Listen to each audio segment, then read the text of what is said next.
Hi, this is Erin from Blossy Bee. Welcome to my channel. The plan for this video is to continue with my Halloween 2025 series and my Apothecary bottle making endeavours. This is part 3 of the series, with part 1 showing all the goodies I bought for the projects, plus some stunning little bottles I made. Part 2 was my contribution to Claire's Crafty Corner's Halloween 2025 collaboration, where I made some very detailed, multi-layered, witchy vibe ornaments, and I'll leave all of these links in the description box below. The first mould I'm working with today is this absolutely gorgeous Stamperia Fortune Alchemy Silicone mould that I purchased from the Scrapbookers Confetti Box site in Australia, and it is very special.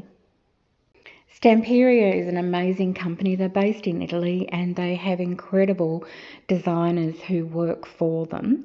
And this particular mould was designed by Cristina Radovan, and she's a Spanish artist, and she designed this as well as a whole lot of other beautiful pieces to be part of this entire collection.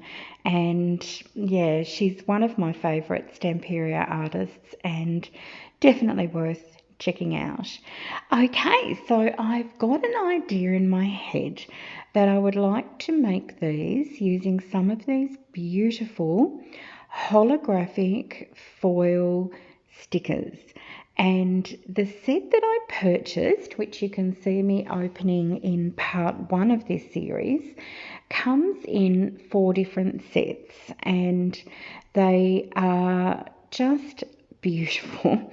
And I'm just going through trying to work out what might look good in each of these cavities in the mould. Now, these moulds are very detailed and they're designed as mainly they look like perfume bottles, but I'm going to be trying to style these more as apothecary bottles, potion bottles, a little bit witchy, sort of magical type of bottles. And so I'm looking for stickers that are symbolic of that sort of a vibe, and I've just put this little piece of purple felt onto my workspace because I think it shows up much easier, and because as soon as I sit them on a mould they almost disappear. I didn't use any of the butterflies in this one. The 2 sort of packs with the more celestial images were really good for this, and then also there's a pack of plant images and they're just gorgeous, so I was able to choose some of those as well.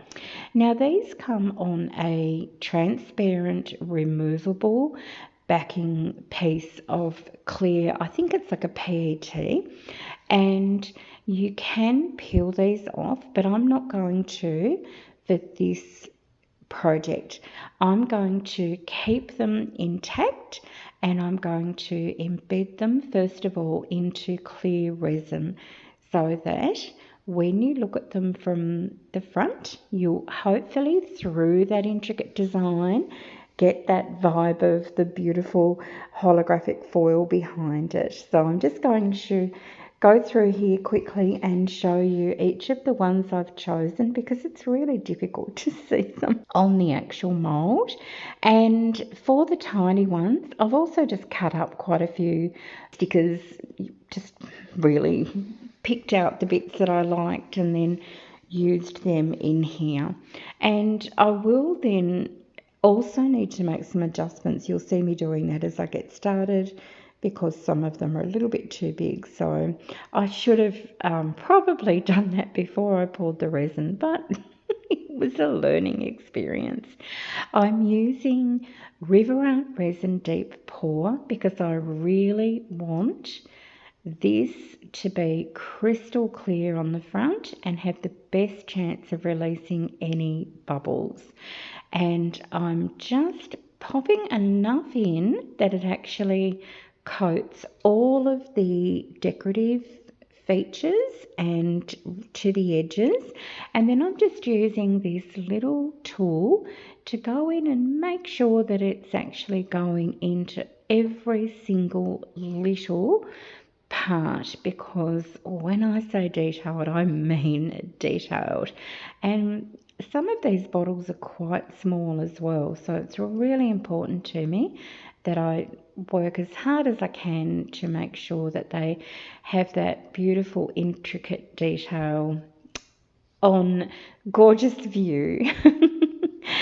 So after I've done this, I'm going to take each little sticker and I'm going to just pop it into its mould and then make sure it's coated in resin and that it's sitting in a flat way that I think will cure really well.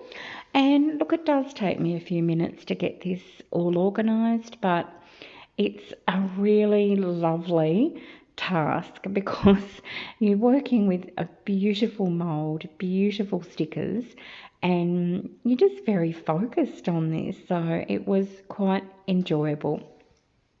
I will forward through this fairly quickly because it is the same process for each piece, and it didn't take that long at all before they were all embedded into the resin, and I'm really hoping that it gives me the outcome I'm seeking. Thank you to everyone who watched my previous video, which was my contribution to Claire's Crafty Corner Halloween 2025 collaboration. I had so many new subscribers join from that, and very warm welcome to you. I hope you continue to enjoy my content and that you feel free to engage in comments and share if you like. It's so exciting to find people who kind of, well, you're my people. You get me and I get you, and it's really lovely. I've really started to wonder whether I should start a little, like a Patreon group or something like that, because crafting like this can be very lonely, and I know Claire often mentions on her channel that she asks her members for advice and, you know, checks in with them, and I'd love that. There's so often when I think, you know, should I be doing this? Should I be doing that? And I do ask my beautiful son. He's wonderful, and I do have some friends that I can show as well, but sometimes it'd be nice to get advice and feedback from people who also work with similar materials, because those other people in my life, although they love me and support my work, they don't always get how these things work in the sense of resin and pigments and things like that. Anyway, I'm now going to move on to my second mould because I've got a little bit of resin left over.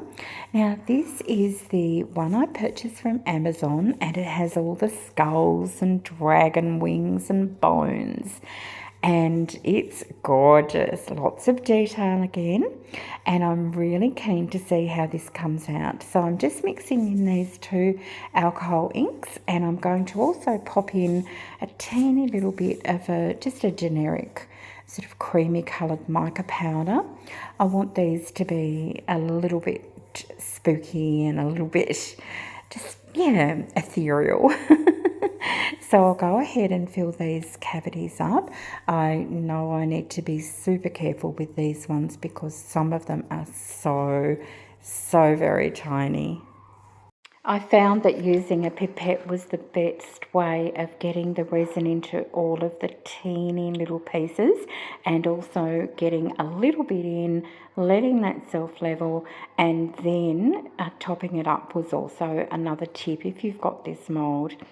I also found that this mould was not completely flat and even, and it did tend to leak a little bit out of one side, so I do have to do a little bit of balancing and trying to get the mould all completely settled. So again, if you do have this mould, just be wary of that. I'm going to fill the other little parts of the perfume mould. I don't know what they are. We'll find out on demoulding. Now I'm using these absolutely stunning pearl pigments from Solid Solutions. That first gorgeous green is Evergreen. And now the second colour is Cobalt Crush, then Coastal Breeze, and then lastly Plum. And I'm also going to add in just a little bit of holographic silver glitter to give it an extra iridescent sparkle. I do have a discount code for Solid Solutions. They are such a great company to deal with, and I strongly recommend these mica powders. They are just beautiful. They have so much luster and they reflect the light beautifully, and a little goes a very long way. So what I'm going to do is just choose different molds with the different colours. I don't really have any rhyme or reason or plan that I'm going with.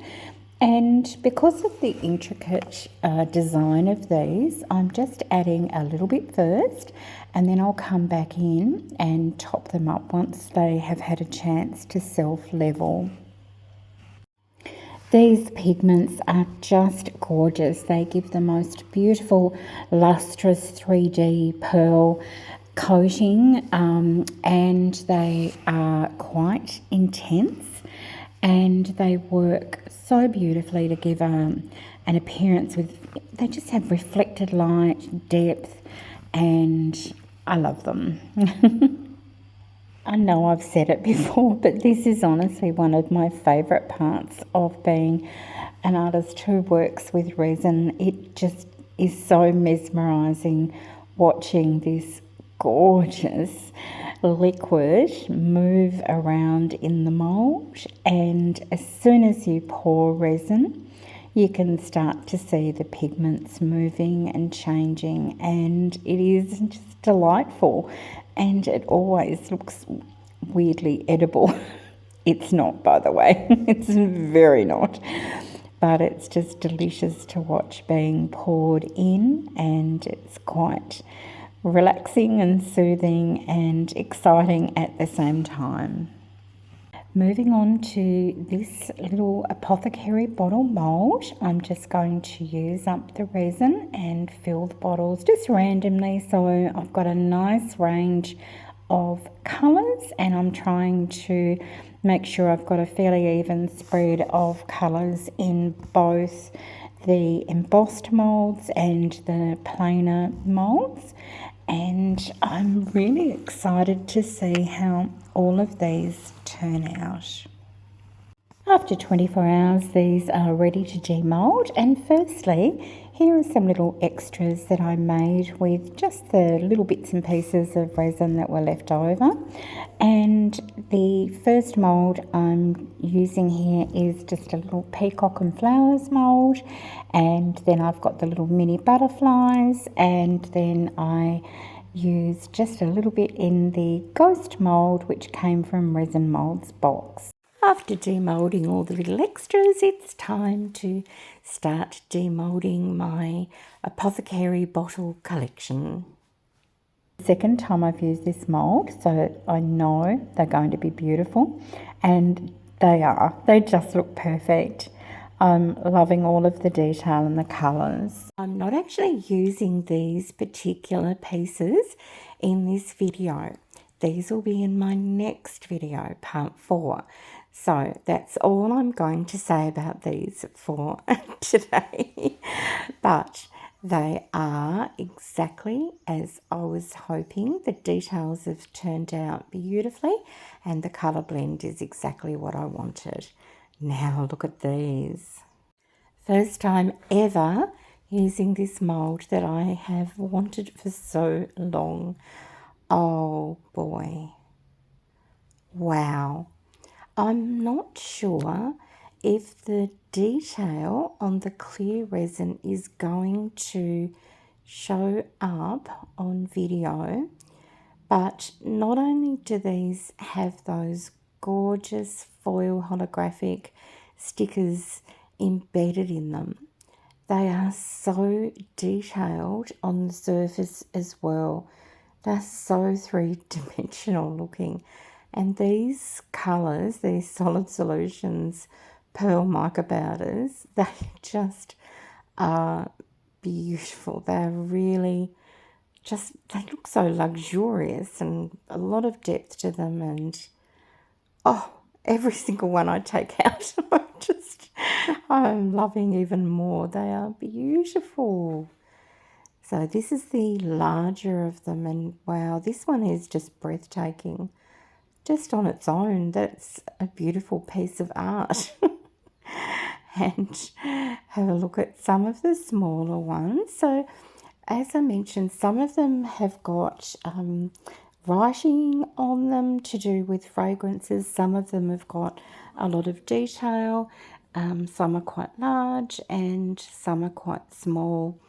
And I think these ones, I was reading up about when these were designed, and they were part of a collection that also had a lot of Egypt themed pieces, and I can definitely see that in these bottles with the curved bottoms. And oh, look, as I said, even the ones with the little holes at the top, they're not bothering me at all. Normally I don't like holes in any of my pieces. Not these ones. These are looking just lovely. Oh my goodness, look at this one. Like beautiful bubbles layered on top of each other.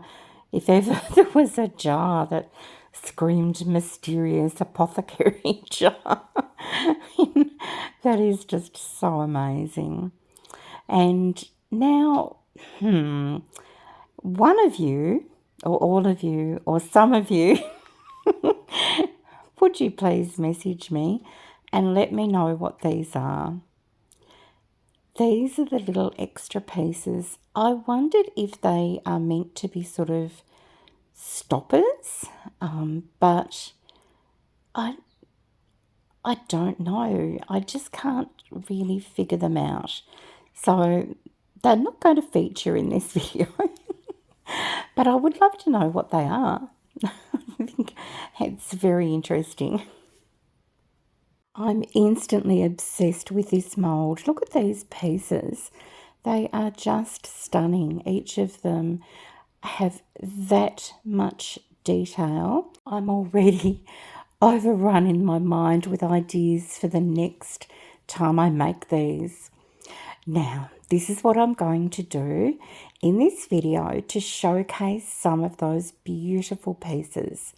I want to create a spooky, mystical, magical background for them to sit on, and I'm using this gorgeous metallic silver Solid Solutions pearl mica powder because I know this will give me just the softest sheen, and I'm going in just dusting over. I'm not looking for an opaque finish because when these are fully demolded, I want you to be able to partially see through them. It's like a grey veil. I've chosen 6 pieces to work with today, and you can probably tell already that one of them is a very large piece and another is a smaller. And then I'm also using this mould that I've gone in and cut off the little plastic nubs to make them more of a magnet or just a background. Next, I'm going to go in with this bright luster satin, also from the Pearl Pigment range from Solid Solutions. And this is just going in as a little sort of a hint or a whisper of a very pale colour. Again, going for that sort of grey, mysterious veil look. Now, this is some fabric that I purchased from Kmart in Australia, and it's just a cheap Halloween decoration, but I loved the webs in it. And what I'm going to do, I feel like I should tell you what you should do, not what I did. So I decided that I was going to roughly cut a little bit bigger than each shape, with the idea that I'd actually put them into the shapes, then put some resin in, and then I'd just crumple them up a little to get a bit of a ruffled fabric effect. What I didn't take into account was the fact that, as I mentioned, this is a very cheap fabric. It is very plasticky and nylon-y, and there's no movement in it really at all. So I would have been much better off precisely cutting around. Now, luckily I had used these molds on the left recently in a video, and so I was able to get a couple of those pieces to give me the shapes to trace around. So it is going to get very messy very quickly, because as soon as I start to work with this fabric, I realise that it gives me nothing. I get no movement from this fabric whatsoever, but I really did want to try and use it. It's actually silver on one side and purple on the other, and this is slightly hilarious to me. When I saw it in rolls, it was literally only a couple of dollars for a very large roll. And they had some in silver and some in purple. And I was like, yes, I'll get one of each, and brought them home. And they're both identical. They've just wound one way and one the other. So there you go. This resin is the Art Co Artist Resin from Harry and Wilma, which I have measured out according to the ratio I worked out in the previous video. And I'm going to just tint it ever so slightly with a little bit of alcohol ink, and this will help me see where the resin's going and also give it a lovely shimmer effect as well. I'm going to really ramp up the wow factor of this resin using this Just Resin Pixie Magic. This is an absolutely fine shimmering dust, and it does have a slight green cast to it, and I'm not going to pop much in at all. You don't need a lot to get a huge impact, and this will really add so much sparkle, so much shine. It's one of my favourite products. So I'm just going to stir that through, and you'll see that sparkle just, yeah, I love using this product. So now I'm going to start pouring this into the moulds and trying to then get the fabric to bend to my will, and it refuses. So you'll see I start realizing very quickly that I'm going to actually have to stop what I'm doing and cut the fabric down. There's just nothing happening here. I'm doing the best I can to try and move it in, but it just won't do any of the things. I'm going to whiz through this part because, quite frankly, it's painful to watch. You're not going to really learn any positive techniques from this. And, yeah, it just was a disaster. In the end, I was just happy when I got some of the fabric in there. I poured a little bit more resin on it, squished it down, and hoped that it would just stay there. And then by the time I got to the point where it had cured, I would have something in the realm of what I had been aiming for. Oh dear, this is bringing back lots of traumatic memories. This was at about 1:30 in the morning, and I was totally over it, and it was all my own fault. So I had no one else to blame at all. Anyway, it turns out beautifully in the end. Spoiler alert. After this is cured, I am left with these pieces.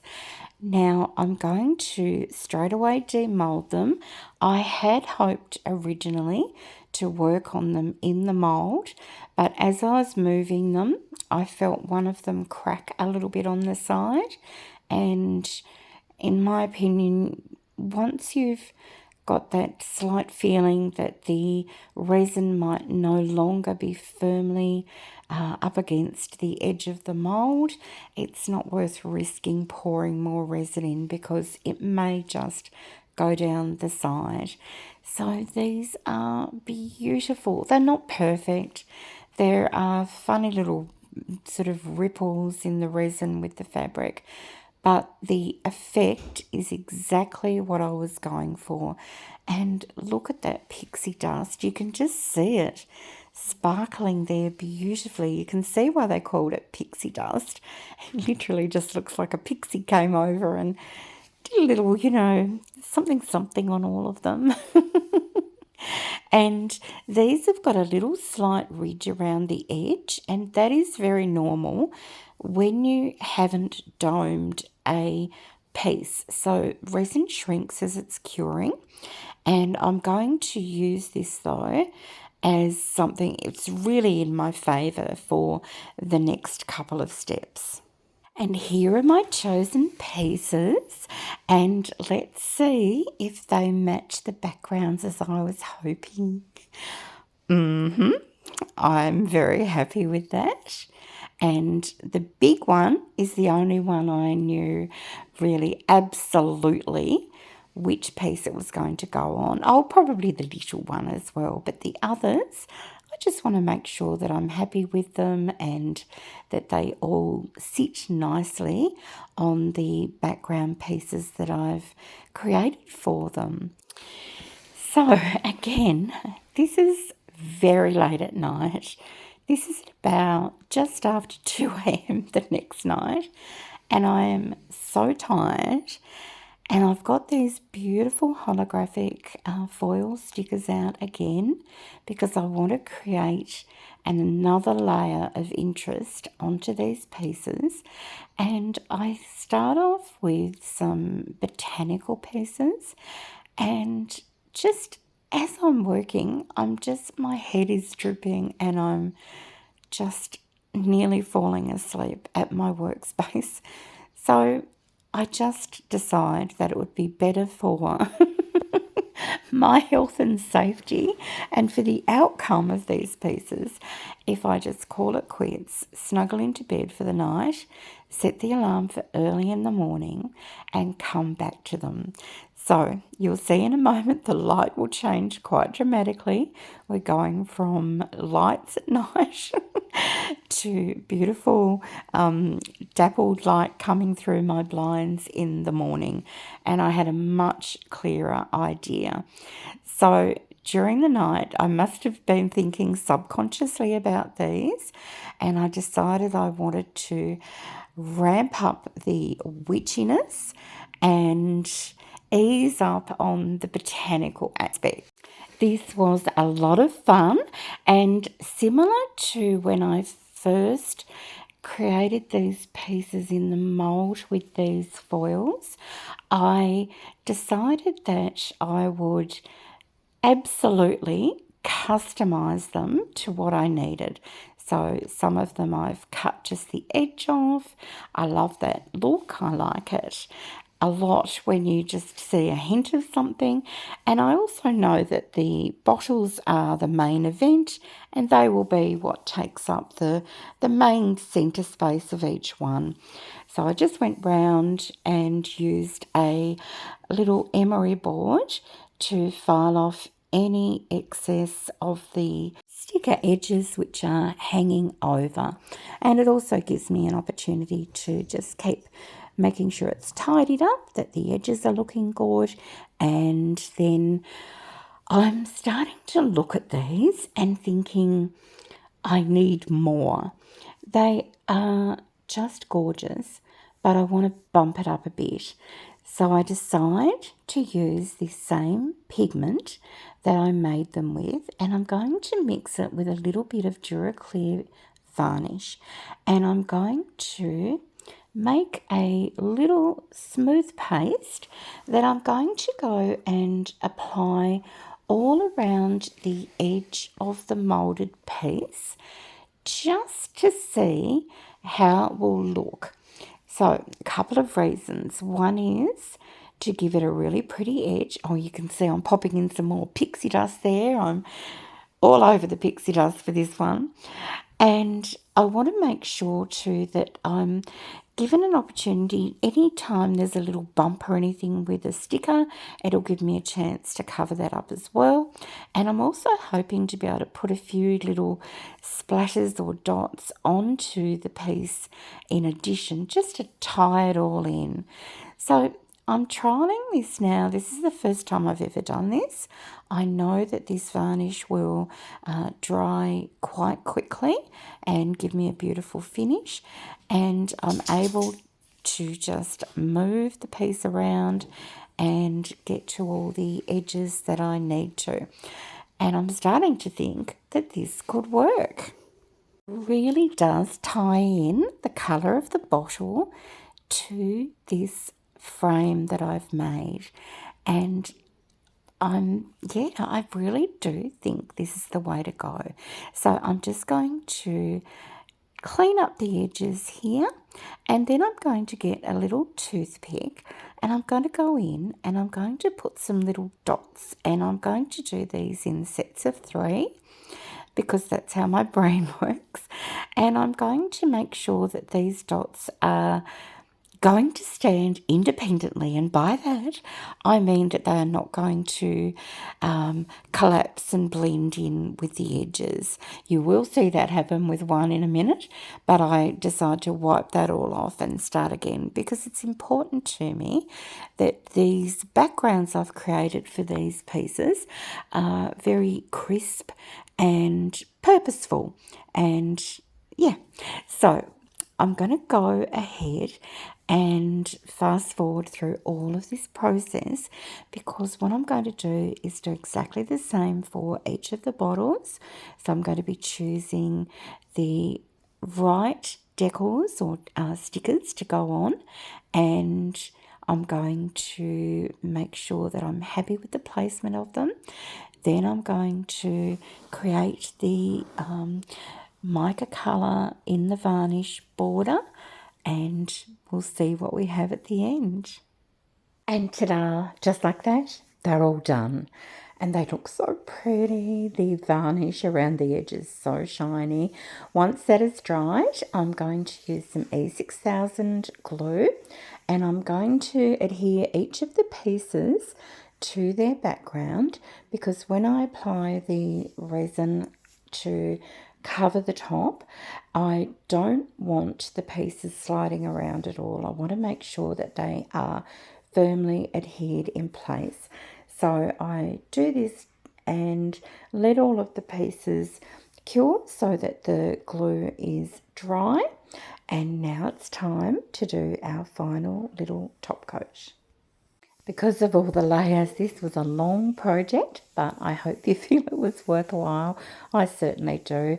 I'm using that same artist resin from Harry and Wilma, and I'm going to add in a little bit of the Pixie magic.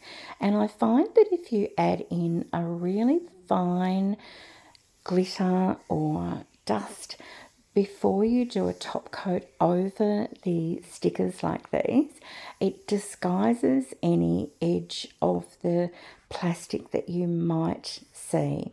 So I'm just going to very carefully drizzle this on. I start off just using the paddle pop stick. Then I decide that I need to switch to a precision tip bottle. Then I decide that I just need to use the bottle. So I was just trying to work out what would be the best way of getting the best finish for these because I don't want to risk getting any resin onto the actual pieces themselves, onto the bottles, because they're done, they're perfect. I just want to go over the background and make sure these are all secured in place. And even though I knew what they already looked like and there was no demoulding happening, I was still quite nervous to see these after they'd fully cured, because I just hoped that they would be what I'd envisioned at the beginning. And I'm so thrilled to say that they are that and much more. The background is just beautiful. That beautiful silver grey pigment and the fabric and all of the other little embellishments with the stickers have gone together beautifully to provide a background to really showcase these pieces. Now, I'm not sure how I'm going to end up using these. Are they going to be fridge magnets? Could I put some chain on them and make them into gorgeous little wall hangings? Am I going to just sit them on some little display stands? I don't know. What I do know is that I love them. And I wanted to thank you so much for spending this time with me. I really appreciate it. I'm enjoying sharing these beautiful moulds with you and all the different ways I can think of to use these little bottles. And in my next video, part 4 of the series, you will get to see what I do with all those extra little apothecary bottles that I made in this video. It's just keeping on going. There's just so much fun to be had with these. So thank you again. I look forward to seeing you in my next video and love to see any comments or feedback you have. Bye for now.